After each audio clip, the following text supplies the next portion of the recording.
السلام عليكم ورحمة الله. معكم محرم مصطفى، أهلا وسهلا بكم في قناتنا التعليمية تعليم الميكانيكا من الصفر.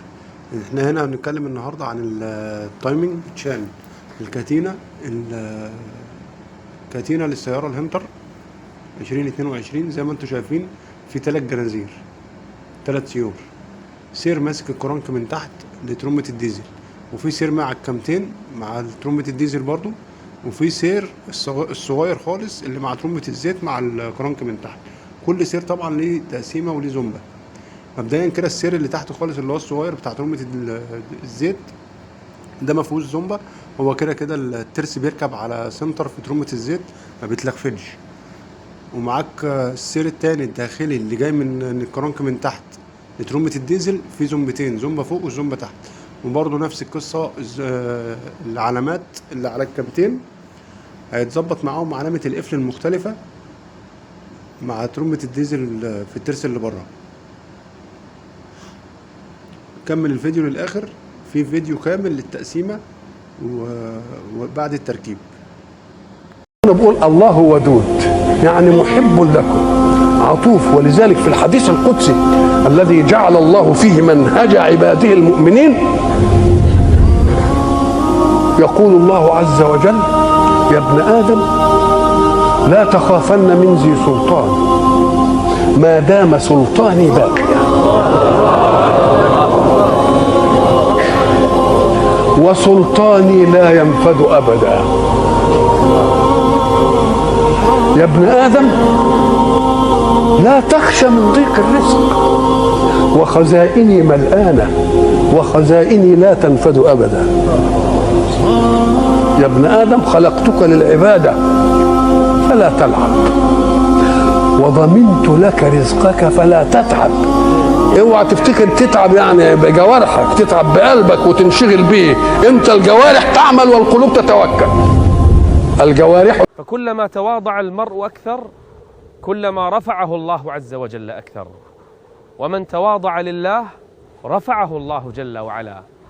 وكان النبي صلى الله عليه وآله وسلم من أكثر الناس تواضعا في هذه الدنيا، بل ذكر الله عز وجل في آيات كثر في القرآن أنه لا يحب المستكبرين، وجعل جهنم مثوى لمن؟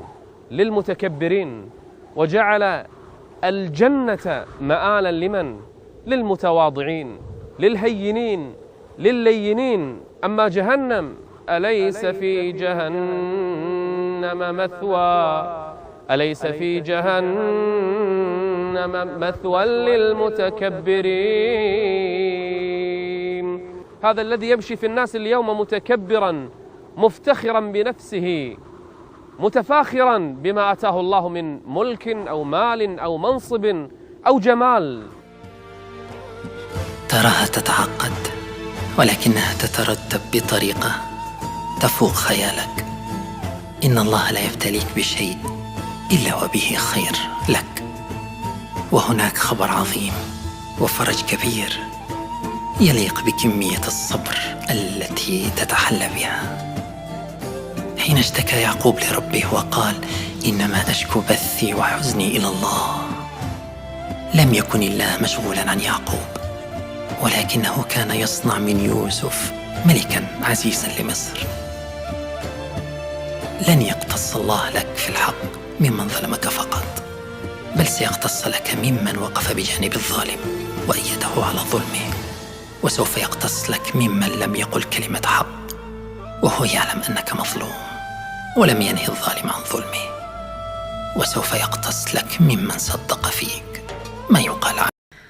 توكلت في رزقي على الله خالقي، وأيقنت أن الله لا شك رازقي، وما يك من رزقي فليس يفوتني، ولو كان في قاع البحار العوامق سيأتي به الله العظيم بفضله، ولو لم يكن مني اللسان بناطقي، ففي أي شيء تذهب النفس حسرة، وقد قسم الرحمن رزق الخلائق.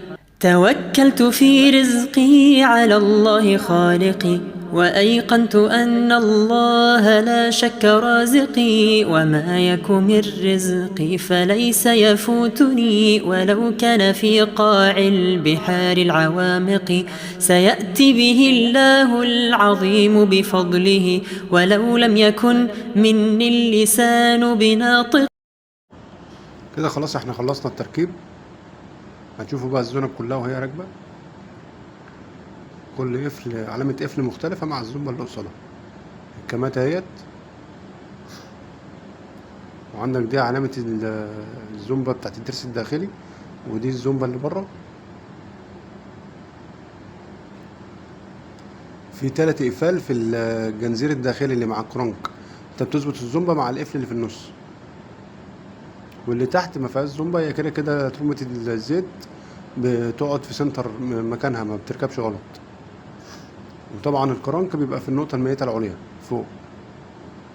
أقول قولي هذا واستغفر الله لي ولكم، نفعني الله وإياكم بالعلم والعمل، والسلام عليكم ورحمة الله وبركاته.